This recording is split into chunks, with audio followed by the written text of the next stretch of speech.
오늘 하나님께서 우리에게 주시는 말씀 같이 보겠습니다. 베드로전서 1장 1절에서 15절까지 말씀입니다. 새번역 성경입니다.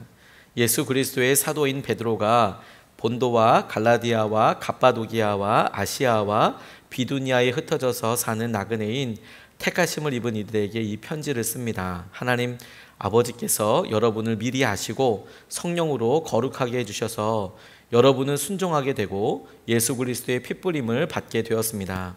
여러분에게 은혜와 평화가 더욱 가득 차기를 빕니다. 우리 주 예수 그리스도의 하나님 아버지께 찬양을 드립시다. 하나님께서는 그 크신 자비로 우리를 새로 태어나게 하셨습니다. 그리하여 그는 죽은 사람들 가운데서 예수 그리스도가 부활하심으로 말미암아 우리로 하여금 산 소망을 갖게 해주셨으며 썩지 않고 더러워지지 않고 낡아 없어지지 않는 유산을 물려받게 하셨습니다.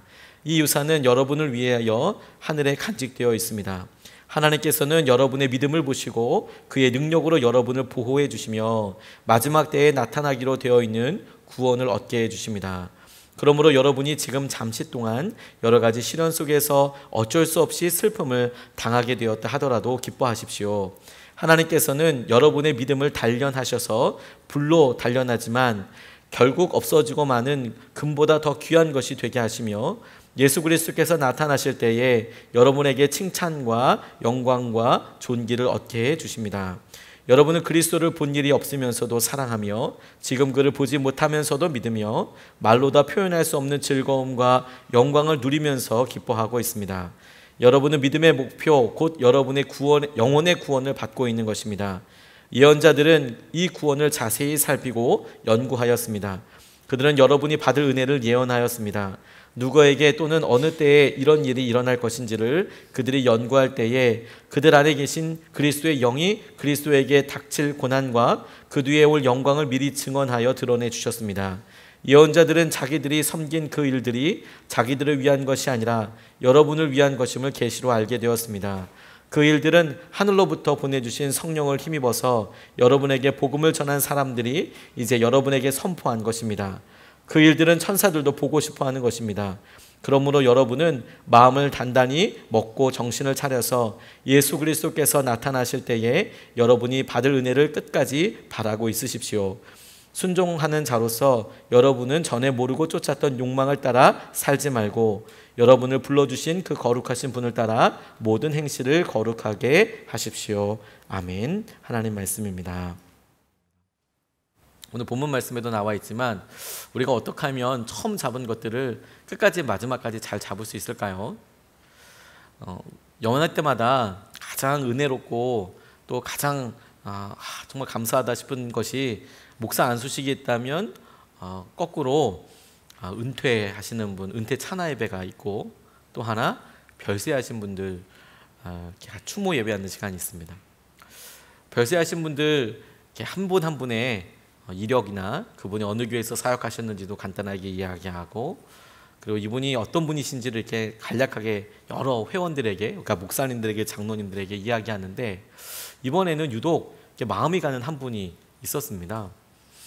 저는 그분이 누군지도 전에는 몰랐고 그 자료집에 있는 것을 보고 얼핏 보니까 저보다 나이가 10살도 많지 않아 보이는 어떤 자매 목사님이 여성 목회자가 거기 별세 명단에 올라가 있는 거예요. 그래서 예배를 이렇게 드리게 되면서 저분은 어떤 사역을 하셨길래 이렇게 안타깝게 젊은 나이에 별세를 하셨을까, 하늘나라를 가셨을까, 또 근처에서 가까운 곳에서 사역을 하셨고 또 상담 사역을 하셨더라고요. 그런데 너무 신기한 거, 안타까운 것은 뭐였냐면 여러 환경들 때문에 그분의 사역이나 이런 것들을 알지 못하고 그냥 이름만 소개하고 이렇게 다 넘어가게 됐어요. 그런데 저는 오히려 그 과정을 이렇게 보면서 우리의 삶과 우리의 일상이랑 참 오히려 더 닮았을 수 있다는 생각을 하게 됐습니다. 어떤 사람이 소중하게 사역했던 것, 그분의 삶에 있었던 뒷이야기들이 그분이 죽음을 맞고 나서 이 땅에서는 이렇게 훅 지나가는 게 어쩌면 더 현실과 많이 닮았다라는 생각이 들었어요. 제가 평생 한번 만나보지도 못했고 대화 한 번도 섞어보지 못했지만 이 추도 예배를 통해서 추모 예배를 통해서 그냥 관심을 가지려고 했던 이 정도만큼도 일상에 있어서나 우리 삶에서는 사실 허락되지 않고 수없이 소중한 사람들이 살았다가 마지막을 살게 되는 것이 그냥 그게 일상이겠다, 이런 생각이 오히려 들더라고요. 이 시간에 우리의 마음속에 그렇게 훅 지나고 났을 때 후회하지 않는 삶을 살 수 있을까? 이런 질문을 자연스럽게 떠올려 보게 되지 않겠습니까? 우리가 마지막 때 눈을 감게 될 때 괜찮을까? 후회하지 않을까? 무엇을 남기면 괜찮을까? 자녀들만 있으면 충분할까요? 그 자녀들 잘 사는 모습을 본다면 우리에게는 아무 후회가 없을까요?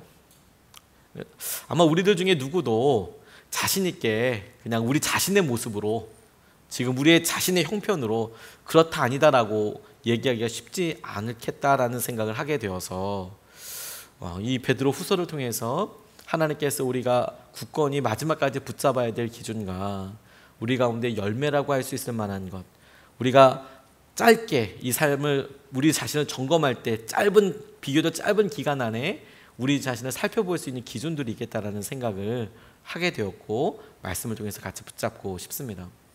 오늘 베드로가 터키 지역에 있었던 이 소아시아에 흩어져 있던 유대인들에게 당무하면서 서론처럼 이야기하게 하는 부분에서 우리가 흔들리지 아니하는 믿음, 우리가 열매를 향해서 나아가게 될 때 중요한 기준으로서 하나 붙잡아야 될 것이 무엇이냐면, 베드로가 강조하는 것처럼 이 모든 일을 하나님께서 하셨다라는 것을 우리가 계속 떠올리는 게 너무 중요하겠다는 생각을 하게 됐습니다. 하나님께서 일을 하시는 분이지 우리가 아니고, 오늘 본문 말씀에 2절서부터 4절까지 말씀이 띄엄띄엄 떨어져 있지만 이렇게 소개되어 있어요. 2절 말씀에 보면 하나님 아버지께서 여러분을 미리 아시고 성령으로 거룩하게 해 주셔서 여러분은 순종하게 되고 예수 그리스도의 핏부림을 받게 되었습니다. 이 시제에 보게 됐어요. 미리 아시고 받게 되었다. 3절 말씀에도 보니까 하나님께서는 그 크신 자비로 우리를 새로 태어나게 하셨습니다. 태어나게 하셨습니다. 또 3절 말씀에도 이어서 산 소망을 갖게 주셨습니다. 산 소망을 갖게 해주셨으며, 4절 말씀에도 썩지 않고 더러워지지 않고 낡아 없어지지 않는 유산을 물려받게 하셨습니다. 이렇게 나와 있는 거예요. 제가 계속 말씀을 이렇게 묵상하면서 강조해서 읽었고 강조해서 다시 생각하고 질문했던 것이 무엇이냐면, 하나님께서 베드로를 통해서 터키 지역에 있는 교회, 핍박받고 있는 교회 교인들에게 이야기하실 때 인사처럼 하고 있는 말이지만 그들 가운데 있었고 그들 가운데 너 집중해서 주목해서 한 일을 봐라 라고 이야기할 때 하나님께서 너희를 성령으로 미리 거룩하게 하셨고 핏부림도 받게 되었고 새로 태어나게도 하셨고 산 소망을 갖게 해주셨고 유산도 물려받게 해주셨다. 근데 여기에 우리 자신이 뭔가 한 것이 없는 거예요. 하나님께서 이 모든 일들을 하셨다라고 이렇게 나와 있는 것이죠.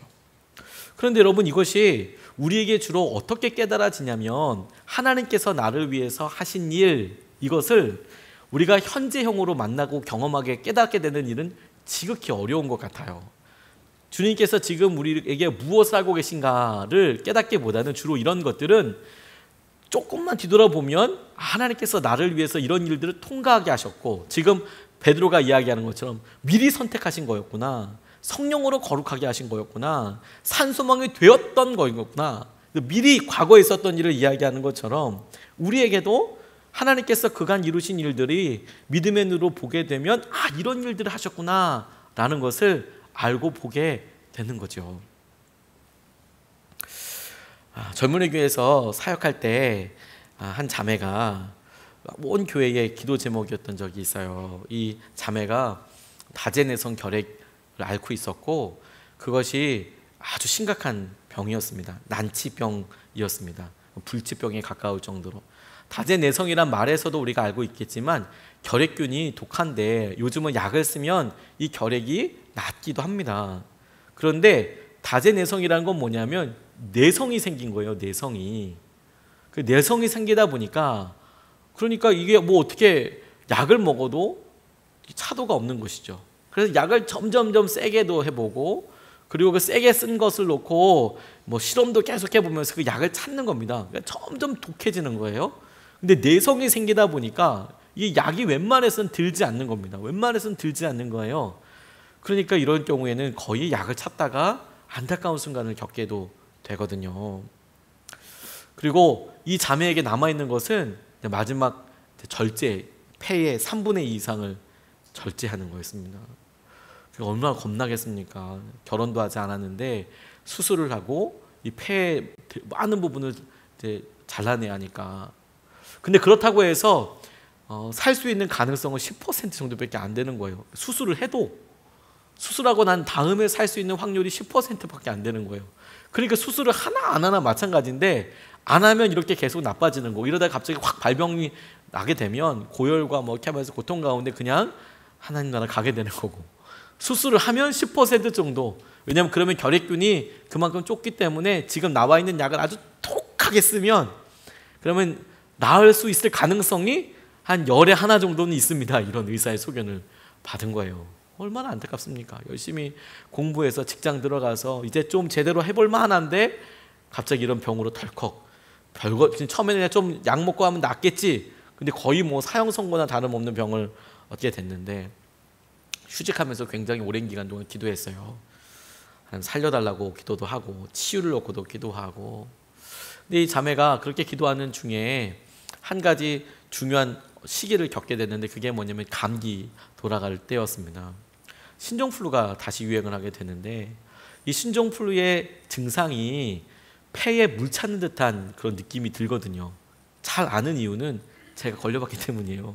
이 신종플루를 딱 걸리면 전염도 잘 될 뿐만 아니라 이 폐에 물이 찬 것 같이 그렁그렁거리거든요. 엄청 힘들어요. 헉헉거리면서 힘들어지게 되거든요. 근데 다른 사람들은 힘들다, 진짜 고통스럽다 이 수준이지만, 이 자매는 폐가 제 기능을 못하고 있기 때문에 이 신종플루를 걸리면 죽는다는 거예요. 그러니까 아주 극단적으로 나빠질 가능성이 엄청 높기 때문에 의사 선생님이 정말 조심해야 된다, 이런 이야기를 하셨거든요. 그러니까 그런 얘기가 나오자마자 온몸을 이제 칭칭 갖고 다니는 겁니다. 땀나는 게 더 낫다, 이런 느낌으로 목을 거의 막 그냥 이만큼 담고 바람이 들어가지 못하게 옷도 막 입고, 웬만하면 땀나게 움직이지 않고 추워지니까. 그러면서 이제 계속 이렇게 몸을 조심하면서 다녔어요. 근데 이 자매에게 하나님께서 간증할 수 있는 기회를 주셨네요.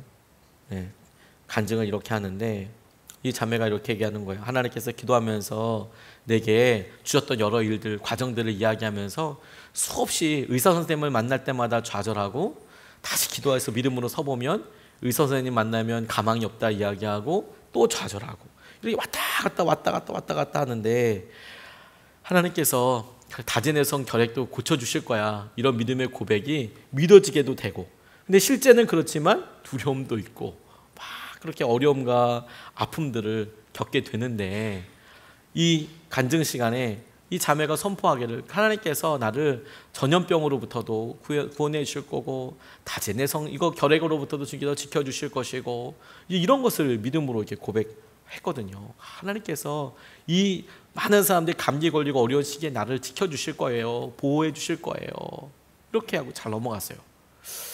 그 간증하고 사실 정작 그 자매는 잘 넘어갔는데, 제가 그 해에 감기 걸려서 죽을 뻔했거든요. 그리고 저 같은 사람은 막 감기 걸려서 너무 힘들고 어렵게 시간을 보냈는데, 이 자매는 잘 보냈습니다.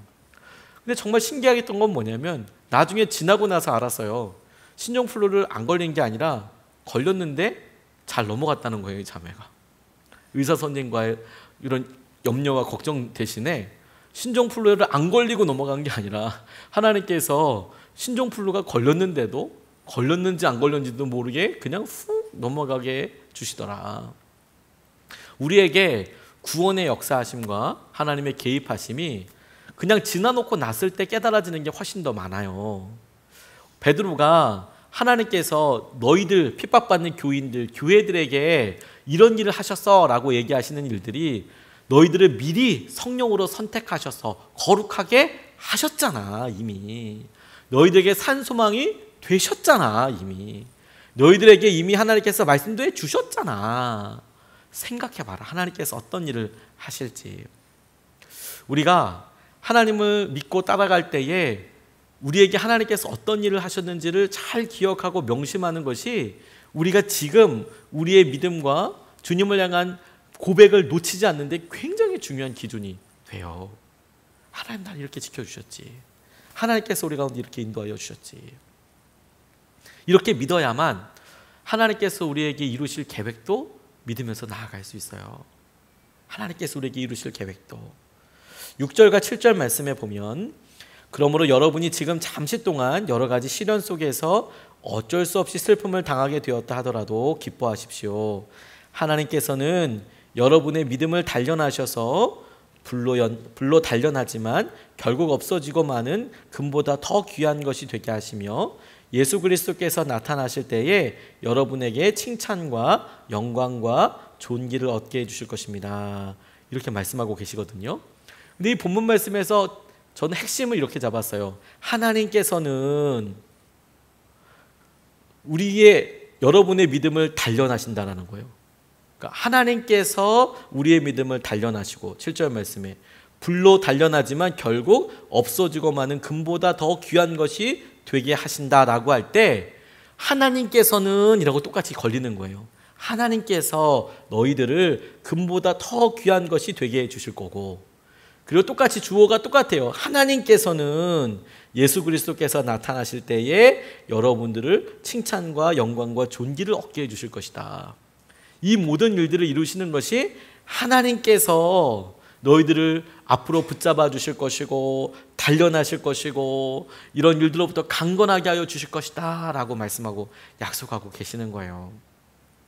하나님이 우리 가운데 어려움과 고난을 넘어서게 하셔서 그것을 깨닫게 하시는 이유가 하나님께서 우리가 아직 겪어보지 않은 일에 대해서 우리가 아직 아직까지 열매로 우리가 보지 못한 것들에 대해서, 그래서 지금은 어떤 경우에 고난처럼 여겨지고 낙담처럼 여겨지는 이 과정들에 대해서 하나님께서 이 모든 일을 주장하시고 하나님께서 계획을 가지고 계신다는 것을 믿고 고백하게 하신다는 거예요. 사랑하는 사이, 하나님과 우리처럼, 우리가 부모와 자식처럼 사랑하는 사람들 사이에 있는 이 사랑의 관계를 애착관계라는 표현을 많이 합니다. 서로 사랑하기 때문에 끌고 당기는 거죠. 애착관계라는 것이. 그런데 이런 애착관계를 가만히 보면 흥미로운 사실 한 가지가 있는데, 이 애착관계가 신뢰 혹은 그 사람의 표현과 기대를 통해서 구분이 되는 거예요. 두 가지로 표현이 된대요. 잘 모르는 일에 대해서 애착관계가 잘 형성된 사람들, 애착관계가 건강하게 형성된 사람들은 보통 잘 모르는 일에 대해서 기대해봐, 우리 한번 가보자, 이야기하자, 구체적으로 이야기하지 않고 기대해봐, 재밌을 거야, 뭐 이렇게 얘기하면 보통 건강하고 좋게 애착관계를 가진 사람은 재미있겠다, 깜짝 놀라게 될 거야, 진짜 기쁠 거야, 이런 생각을 한다는 거예요. 잘 모르는 거에 대해서. 근데 여러분, 이 애착관계에 대해서 상처가 있고 어려운 사람들은 내가 잘 모르는 일에 대해서 이렇게 툭 이야기한다는 거예요. 분명 힘들 거야. 짜증나면 어떡하지? 내가 그 시간을 못 버티면 어떡하지? 이런 생각을 이제 주로 한다는 거죠. 내가 모르는 것에 대해서 하나님과의 애착관계가 잘 형성되고 하나님과의 신뢰관계가 잘 있으면 하나님께서 나를 반드시 행복하게 해주실 거야. 야, 이게 어떻게 변할까? 얼마나 놀라운 능력이 될까? 이렇게 반응하는 데 반해서, 그렇지 않고 내 마음속에 곤고와 어려움과 나 하나님 잘 못 믿겠다, 이런 사람들은 영원히 망하고 말겠구나, 이거 해결이 안 되는 거 아닌가, 이런 생각들에 매이게 된다는 거예요. 하나님께서 하실 일을 우리가 기대하게 돼요. 하나님께서 하신다. 고난과 어려움 가운데 하나님께서 우리 가운데 이것을 열매가 되게 하시고 우리를 금보다 더 귀한 것이 되게 하실 것이다 라고 말씀하실 때에 하나님이 하신다라는 것에 대해서 우리의 기대가 어떤지 질문해 보게 된다니까요. 어려울 거야, 끝내게 될 거야. 사람들은 묘한 습성이 있답니다. 아주 열정적이었던 사람이 권태를 더 많이 느낀대요. 정말 뜨겁게 사랑했던 부부, 그러니까 연애 때 아주 뜨거운 사랑을 했던 사람들이 아주 난리 뻐꾸기를 했던 이런 커플들이 오히려 결혼하고 몇 년 지나고 나면 엄청 냉담, 자기 바뀌었어, 너무해, 이런 느낌들을 한다는 거예요. 뻐꾸기가 그냥 도망가는 거죠. 아무것도 없는 거예요. 주위에 봤을 때 야, 너 너무 닭살스럽다라고 생각했던 커플들이 급냉하면 이건 뭐 스산함을 말할 수가 없는 것이죠. 그러니까 이 권태라는 것이 뭐냐면 아주 열정적인 사람들한테만 있는 어떤 결과 같은 거래요. 이렇게 텅 비는 그런 느낌들이 든다고 하더라고요. 근데 사람들이 보통 그렇게 결혼할 때나 사랑할 때 보면 이렇게 생각하는데, 열정이 있을 때 이 사랑은 영원할 거야 이런 생각을 한다는 거예요. 처음에 그런 뻐꾸기를 날리면서 이렇게 막 결혼에 꼴이 난 사람들은 이 불같은 사랑이 영원할 거야 이런 생각을 한대요. 그런데 그 영원하던가요? 얼마 지나고 나면 사랑이 그렇게 열정적인 면 외에 다른 여러 면이 더 있다는 것을 때로는 대화와 때로는 고난과 때로는 갈등을 해결하는 것을 통해서 이해하고 배워가는 과정들이 있죠. 똑같은 표현이 다르게도 얼마든지 될 수 있다는 것을 사랑을 배우게 돼요. 그런데 사람의 특징이 뭐냐면, 그래서 급냉하지 않습니까? 그럼 바로 드는 생각이 뭐냐면, 이 권태가, 이 지겨움이 영원히 끝나지 않을 거야, 또 이렇게 생각한다는 거예요. 사랑이 영원히 지속될 거야 라고 생각했던 사람들이 권태에 빠지면 이건 절대 해결할 수 없어, 이런 식으로 생각을 하게 돼요. 이건 순전히 우리에게만 달려있는 거죠. 근데 여러분, 우리가 한 가지 간과하고 있는 것은 무엇이냐면, 관계라는 것은 어느 한쪽에서부터만 시작되는 게 양쪽이 같이 있는 거지 않습니까? 우리의 마음이 그렇다고 해도 다른 한쪽은 반드시 붙잡고 있고, 다른 사람이 여전히 우리 가운데 포기하지 않고 행하시는 것을 우리가 떠올리는 게 너무너무 중요한 거죠.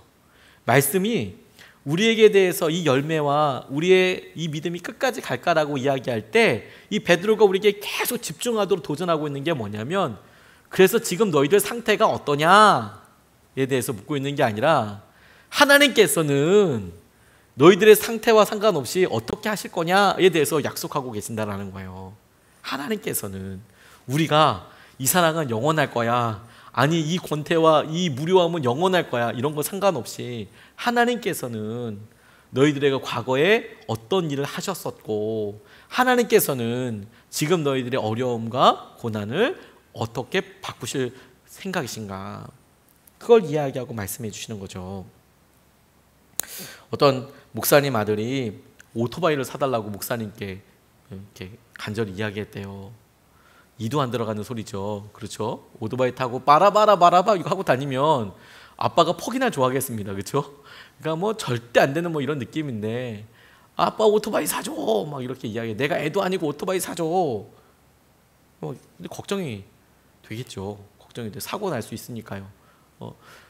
제가 저희 집사람한테 오토바이 사달라고 한번 얘기해봤더니 왜 필요하냐고 물어봐서 그냥 필요하다고 얘기했더니 이도 안 들어가더라고요.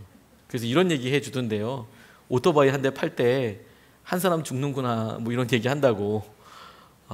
근데 진짜 위험하긴 위험하더라고요. 저 운전할 때 보니까 멀쩡하게 앞에 가시던 짜장면 배달하시는 아저씨가 그냥 픽 돌면서 도시더라고요. 길 한가운데서. 저 깜짝 놀랐어요. 그냥 잘 가시다가 그냥 미끄러지셔서 그냥 되게 위험할 뻔한 줄 여러 번 봤어요. 그냥 뭐 목사님도 뭐 절대 안 된다고 이야기하시는 거죠. 사모도 안 된다는데 목사도 안 된다고 하지 당연히. 근데 뭐 하도 뭐 난리 치니까. 근데 이제 아버지가 성경책을 하나 이렇게 선물을 주더래요. 성경이나 읽으라 그러는 거구나. 그러고 이제 집어 던져놓고 얘기도 안 하고 그렇게 보냈답니다. 연락도 안 하고 지내다가 졸업식 정도가 되니까 이제 아버지를 만났대요. 그래서 섭섭했다고, 아버지 왜 오토바이도 안 사주고 그러냐고. 그랬더니 성경책을 읽어봤냐고. 성경책 읽어보긴 뭘 읽어봐요 뭐 이렇게 얘기하는데, 집에 와서 보니까 성경책에 아버지가 수표로 오토바이 살 수 있을 만한 돈을 이렇게 다 꼽아놓은 거예요. 사라. 그래. 아유 그래 너 사라. 말씀 가지고 네가 사라. 지켜주시겠지. 근데 이제 그거 그냥 목에 던지고 있다가 복수한다고 그러고 있다가 결국에는 아버지가 준비하신 거 누리고 그냥 졸업하게 된 거죠. 뭐 그때는 오토바이를 더 갖고 싶었는지 아닌지는 모르겠습니다. 주님께서 우리에게 아버지로서 우리를 사랑하시는 분으로서 계획을 갖고 계시고 은혜를 더하여 주시는 거예요. 고난의 때에도 그렇게 되는 거죠. 제가 이런 일들을 고난 가운데 주님을 바라보는 일들을 성도님들 통해서 많이 배웠습니다. 제가 사역하던 교구에서 유독 자폐 어머니들이 많이 계셨어요. 제가 맡고 있던 교구가 강남 쪽이었거든요. 선한목적교회에서 서울 거의 전체를 맡고 있었거든요. 그런데 이 강남 쪽에서도 수서동 이런 이 근처에는 미랄학교라는 장애인 학교가 있어요. 자폐 아동들이 있는 학교거든요. 그 학교가 유명하고 또 좋다 보니까 그 근처에 이제 가정들이 이제 이사를 오게 되고 이제 좋은 교회를 찾다가 또 교회를 오게 되고 그러면 이제 거의 100% 저희 이제 교구여서 신방을 하게 됐거든요. 근데 저는 그렇게 많은지 몰랐어요. 저희 교구에 그렇게 많은지도 몰랐고 그런 사람들이 그렇게 많은지도 몰랐어요. 그리고 어떤 마음인지도 몰랐어요. 어떤 마음인지도 몰랐어요. 병에 걸리고 아픔이 있으면 하나님의 영광을 위해서 하나님 일이 쓰시겠다라고 저희도 믿고 있고 그렇게 고백하지만 그렇게 오랫동안 장애를 알아왔던 분들에게 그리고 자녀가 이건 장애이고 낫지 않는다, 그러니까 병이 아니라 질병이 아니라 장애다라고 그렇게 판정받은 사람들에게 희망이 있을까? 본인 스스로가 느끼는 그런 아픔에 대해서 제가 옆에서 정말 많이 배웠어요. 믿음이 참 대단하신 거구나. 이런 믿음들이 날마다 믿음이 대단하신 거구나. 그리고 무슨 영광이 이렇게 잔인합니까? 무슨 영광이 이렇게 아픕니까? 저는 오히려 제가 그렇게 기도하게 되더라고요. 간절히 기도하면서 어머니들이 그 아버지들이 자녀보다 하루 더 살게 해달라고 딱 하루만 더 먼저 살게 해달라고 이렇게 이야기하시더라고요. 본인이 장수하기를 위해서 기도하는 게 아니라 아들이 딸이 이렇게 아픈데 내가 죽으면 뭐 이거 밥 한 공기를 제대로 먹겠나.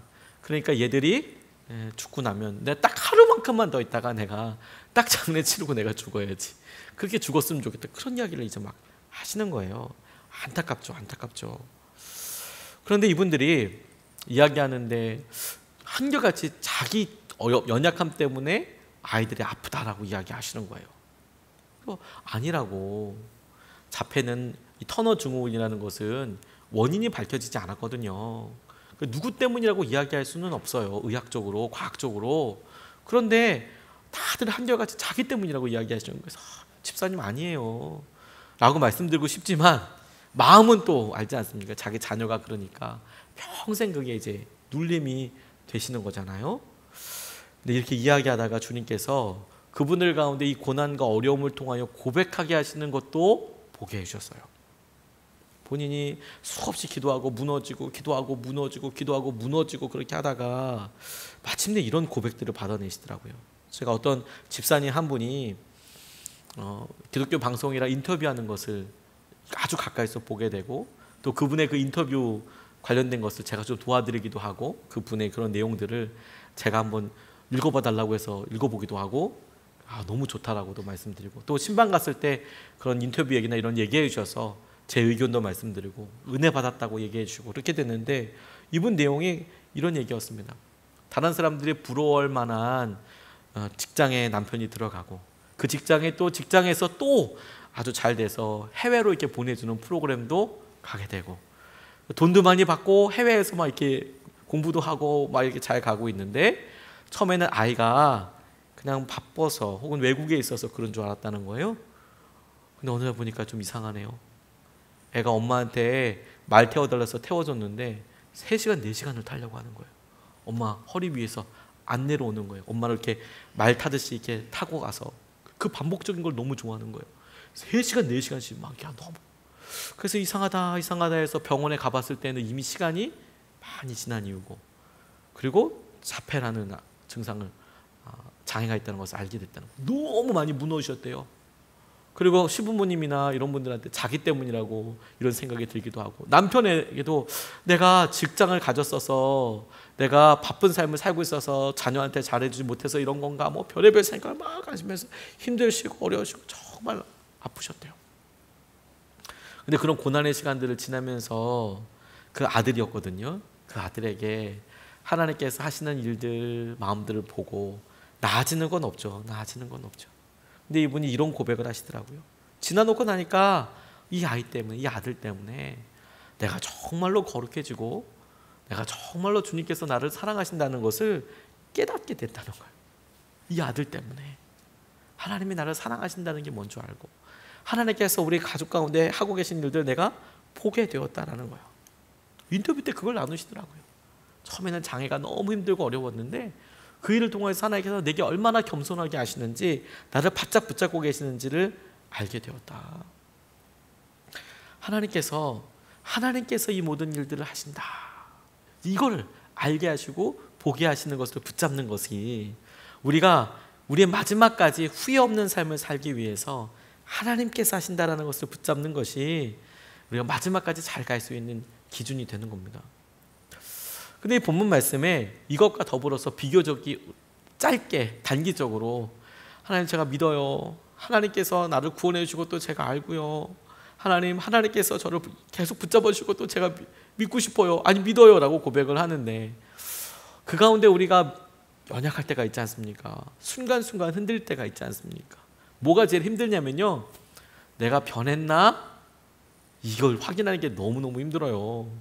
이 믿음이라는 것이 마치 어린 아이들이 이렇게 벽에다가 눈금씩 키를 크는 걸 이렇게 조금씩 재나가면 그거 재밌거든요. 아이들이 한참 클 때 보면 얘네들이 한 3개월 만에 이렇게 해봐도 그래도 조금 차이가 있는 거예요. 그리고 1년이면 어떨 때는 이렇게 쑥 차이가 나게끔 키가 크고요. 그런데 사실 저희들 나이에 벽이 아무리 기대해 봐도 줄어들면 줄어들었지 크지는 않지 않습니까? 줄어들더라고요. 키가. 병원 가서 이렇게 건강검진해 보면 키가 줄기도 않아. 미세한 차이지만 이게 왜 그러지 싶을 정도로, 살이 찌는데 살로 가나 키가, 이런 생각이 들 정도로. 근데 애들 성장하는 거 보면 참 재밌고 그런데 어느 정도 다 크고 나면 사실 날마다 똑같은 키와 성장 안 하지 않습니까? 근데 믿음 생활도 똑같은 거예요. 저희가 처음에 믿음 생활을 하고 그러면 기도하는 게 너무 재밌고 예배 말씀 듣는 거 재밌고 이렇게 같이 사람들에게 나누는 거 재밌고 다 재밌는데 어느 순간 지나고 나면 요 믿음이 어떻게 변했는지를 잘 모르는 거예요. 마치 우리 키가 딱 고정되는 것처럼 우리가 영적으로 어떻게 성장하고 무엇을 우리 가운데 변화하는 열매로 볼 것인가, 무엇을 우리 가운데 변했다라고 생각할 수 있는 기준으로 삼을 것인가, 이게 굉장히 건강하고도 중요한 질문이 되겠다고 생각하더라고요. 어떤 사람들은 무작정 예배를 다 나오는 것은 아주 좋은 믿음의 습관일 수 있지만 그것만으로 믿음이 성장했다라고 똑같이 볼 수는 없지 않겠습니까? 제가 목사인데 이런 얘기를 해도 되는지 모르겠어요. 제가 오히려 이럴 때 믿음이 성장한 사람은 예배를 새벽 기도보다 다 나옵니다 이렇게 얘기를 해야 좋을 것 같지만 사실 딱히 그런 건 아닌 것 같아요. 물론 많은 새벽 예배를 섬기시고 또 수요 예배, 금요 성령 집회 다 오시는 분들이 그런 갈망이 있어서 하나님께서 붙잡아 주시는 것은 정말 많이 봅니다. 그런데 딱 그렇다고 해서 다 성숙하느냐? 그건 조금 더 기도해 보면서 분별해 봐야 될 문제인 것 같아요. 오히려 바쁘고 분주해도 또 어려운 분들도 있으시고 또 형편이라서 열심히 하시는 분들도 있으시고 다 나름대로의 주님께서 부르시는 잣대가 있겠죠. 이렇게 바뀌는 것은 건강한 잣대라고 할 수는 없는 거겠죠. 특정한 어떤 일들을 날마다 반복적으로 열심히 하는 것 가지고 믿음이 성장했다고 할 수 있겠나? 잘 모르겠어요. 그게 도움이 되는 것은 분명히 확실할 것 같은데 도움이 되는 부분이 분명히 있을 텐데 또 가만히 보니까 성품상 그게 또 잘 되는 사람이 있고 그게 또 안 되는 사람이 있어요. 근데 이제 그걸 보고 똑같은 기준으로 이렇게 본 게 될까? 참신하게 앉아서 꾸준하게 잘하는 사람도 있고요. 활기차게 막 이렇게 다니면서도 또 이렇게 잘 행복하게 사는 사람도 있어요. 그런데 이게 참신하게 있는 사람한테 조금 움직여라, 액티브하게 해야 된다라고 해도 부담이고요. 막 이렇게 외부에서 활동하고 이래야 되는데 붙잡아 놓고 이렇게 하라고 하는 것도 굉장히 힘들어지고요. 그냥 생긴 대로, 성품대로 잘하라고 응원해 주는 게 필요하지 않겠습니까? 그럼 열매가 도대체 뭐가 기준일까요? 8절 말씀에 이렇게 얘기하고 있어요.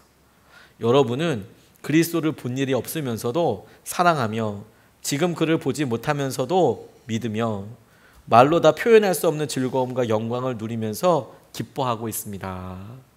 저 이거 약속의 말씀으로 붙잡았어요. 베드로가 하나님께서 하신 것들 여러분 보세요. 터키 지역에 있는 이 베드로 후서를 읽는 사람들에게 하나님께서 하신 일을 보세요. 하나님께서 여러분들을 그렇게 고난 가운데 정금처럼 바꾸실 거예요. 이렇게 말씀하시면서 그들에게 있는 변화에 대해서 8절에 말씀하는 거예요. 보시라고. 여러분들이 어떻게 변했는지. 그게 여러분은 그리스도를 본 일이 없으면서도 사랑하며 지금 그를 보지 못하면서도 믿으며 말로 다 표현할 수 없는 즐거움과 영광을 누리면서 기뻐하고 있다. 그게 지금 여러분들에게 있는 변화 아닙니까? 라고 이야기하고 있는 거거든요. 저는 이것이 우리 삶의 믿음을 우리 스스로가 점검할 수 있는 굉장히 중요한 표징이자 기준이라고 붙잡게 됐어요. 이 부분에 짧지만 3가지로 나와 있거든요. 하나, 내가 믿음이 잘 자랐는지, 이 믿음이 끝까지 후회하지 않고 잘 가기 위해서 내가 기준으로 삼아야 될 것이 하나가 무엇이냐면 내가 하나님을 사랑하게 되었는가? 그리스도를 본 일이 없으면서도 사랑하며 이렇게 이야기했잖아요. 내가 하나님을 그래서 사랑하게 되었는가? 박영석 대장이라고 이 등산가입니다. 그래서 세계에서 높다는 산을 다 가보고요. 힘들다는 곳, 사람이 가기 어렵다는 곳 다 다녀봤어요. 그래서 이것을 다 정복하고 그랬던 분입니다. 근데 이분이 제일 힘들었던 곳이 어디냐? 찝어보라고 했을 때 고민하지 않고 북극을 찍었대요.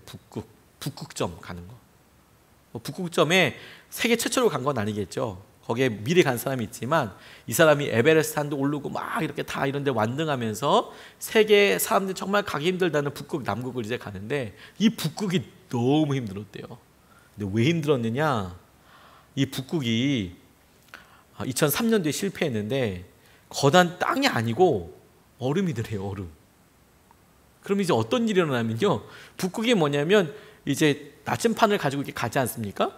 그러면 나침판이 극으로 갈수록 이게 파라파라 이렇게 떨린대요. 그리고 그냥 과학 이론상으로는 북극점이 제일 그런 자극이 세서 그냥 일반 나침판 가지고는 알 수도 없고요. 이런 기계를 가지고 북극점 찾아가는 거거든요. 또 자북이 있고 진북이 있고 막 그래요. 근데 이제 아무튼 북극점을 찾으려고 하는데 문제는 뭐냐면 북극점을 향해서 갔어요. 이동했어요. 근데 땅이 이동한 거예요. 땅이. 얼음이니까 물이 흘러요. 가만히 있는 게 아니에요. 그러니까 북극을 갔는데 그래서 여기서 한 20km 정도 가면 돼. 50km 정도 가면 돼. 갔는데 물이 흘렀어. 그러니까 다시 제자리인 거예요. 또 막 가는데 지났어. 이 북극이 안 가는 거야, 이게. 이 북극이 자꾸 움직이는 거예요, 막. 이 땅이, 대륙이 움직이니까. 너무 힘들었대요, 이분이. 너무 힘들어요. 떠내려와서 다시 출발지가 되더라는 거예요. 다시 떠내려서 출발지고, 다시 떠내려서 출발지고. 이게 뭐 너무 힘들더라는 거죠. 너무 힘들고 어렵더래요. 사람들 예수님 사랑하면서 실패 많이 합니다. 많이 실패합니다. 마치 이 박영석 대장이 북극점 찾아서 막 갔는데 대륙 자체가 움직여 버리니까 처음 출발해서 다시 돌아온 것 같고 힘들고 그래요. 근데 여러분, 이것을 북극점에 갔다, 북극점을 정복했다, 이걸 가지고 성공과 실패를 나누는 것이 아니라 이 사람이 내 목표로 삼고 있는 그곳에 내가 가게 되고 내가 그것을 위해서 마땅한 대가를 지불하게 되고 그 일에서 포기하지 않고 계속 끊임없이 하게 되는 거, 그거라면 오히려 그의 삶에 있어서 이것이 성공이라고 볼 수 있겠다는 생각도 하게 됐어요. 내 마음속에 그만큼 이것을 향한 갈망이 커졌다면, 내가 이것을 통해 할 수 있는 일들이 더 커졌다면, 그러면 놀라운 은혜와 마음인 거죠. 우리가 무언가를 할 때 등산이라고 생각하면 정상에 오르느냐 아니냐 가지고 실패가 나눠지지만, 우리가 그냥 산책이라고 생각하면, 트레킹이라고 생각을 하면 그러면 그거에는 실패가 없지 않습니까? 우리가 예수님을 삶의 목적으로 받아들이느냐 아니면 수단으로 받아들이느냐, 내가 예수님을 통해서 어떤 일을 하게 되냐, 근데 예수님 때문에 그걸 못했다 했다 뭐 이러면 성공과 실패가 나누어질지 모르겠지만, 근데 내가 하나님을 더 내가 예수님을 이 일을 통해서 더 사랑하게 되었다면 그러면 성공한 거죠. 그러면 하나님을 더 사랑하게 되었다면 그럼 이게 놀라운 은혜이고 기쁨이 되는 거예요. 제가 참 좋아하는 목사님 중에서 본인의 사역을 평가할 때 이렇게 이야기하시더라고요. 자기가 오랫동안 담임하고 목회했는데 아유 연약함도 그대로고 죄도 그대로고 다 똑같던 것 같다라고 얘기하더라고요. 근데 이분 참 소탈하게 이렇게 나누시더라고요. 그래서 내가 진짜 바뀐 게 없나 이런 고민하셨대요. 그다가 자기가 바뀐 게 있는 거 알았는데 그게 뭐냐면 감사하는 게 늘었다고 말씀하시더라고요. 근데 예전보다 감사하는 게 늘었다 그래도. 여전히 연약하고 여전히 게으르고 여전히 힘든 것 같은데 그럼 내가 목사로서 이게 왜 수십 년 일하고 이렇게 사역했는데 바뀐 거 없나? 진짜 그렇게 무지막지한가? 봤더니 감사의 제목들이 늘었대요. 그래서 본인이 알았대요. 아, 그래도 내가 그게 바뀐 거 맞구나. 내가 사랑하게 되었다면, 내가 더 갈망하게 되었다면, 그러면 그게 내 삶에 있어서 중요한 영적인 변화인 거예요. 두 번째 변화는요, 우리가 주님을 더 신뢰하게 되었다면 그러면 그게 굉장히 중요한 영적인 변화예요. 8절 말씀에도 지금 그를 보지 못하면서도 믿으며, 보지 못하면 안 믿잖아요. 근데 보지 못하는데도 불구하고 우리가 주님을 바라보는 믿음이 커졌다면 그럼 우리가 놀랍게 영적으로 성장한 겁니다. 주님께서 행하시는 은혜를 누리고 있는 거예요. 동물학자들이 이야기하기를 서커스단에서 털 많은 동물들이 불 이렇게 링에다 붙여놓고 통과하는 거, 우리는 서커스단에서 뭐 이렇게 하고 뭐 방송국에서, 요즘 전 TV가 오랫동안 없어서 요즘도 그런 거 하는지는 제가 잘 모르겠는데 명절 때면 방송들을 막 계속 돌리면서 꼭 서커스 같은 것도 한번 해주지 않습니까? 밤에 애매한 시간에. 그러면 뭐 이렇게 들고 나가 쫙 이렇게 나가가지고 뭐 호랑이도 나왔다가 코끼리도 나왔다가, 요즘은 안 하나 보군요. 아무튼 그런 거 예전에 어렸을 때 좀 봤어요. 보다가 도대체 저걸 왜 할까 이런 생각도 해보고요. 그런데 털 많이 달린 동물들의 본성은 불을 싫어한대요. 그래서 절대로 불 이렇게 링이 있을 때 통과하지 않는데요. 불 가까이 가지 않는데요. 본성 자체가 그렇게 안 된대요. 왜냐하면 털에 불이 붙으면 그대로 타 죽기 때문에 본능적으로 불을 싫어한다는 거예요. 그러면 어떻게 호랑이나 사자가 불을 뛰어넘을 수 있게 되는가? 거듭되는 훈련으로 그렇게 되는 거라고 생각을 했는데 그렇지 않대요. 이상하죠. 끊임없는 훈련을 통해서 그렇게 된다고 생각하는데 그렇지가 않대요. 조련사의 말은 훈련으로 되는 게 아니래요. 이게 불 깊어놓고 링 가! 밀어가지고 막 채찍질해서 갈 수 있는 게 아니고요. 아무리 훈련을 시켜도 동물은 불을 향해 돌진할 수 없대요. 근데 돌진하잖아요. 들어가잖아요. 어떻게 그렇게 뛸 수 있는가?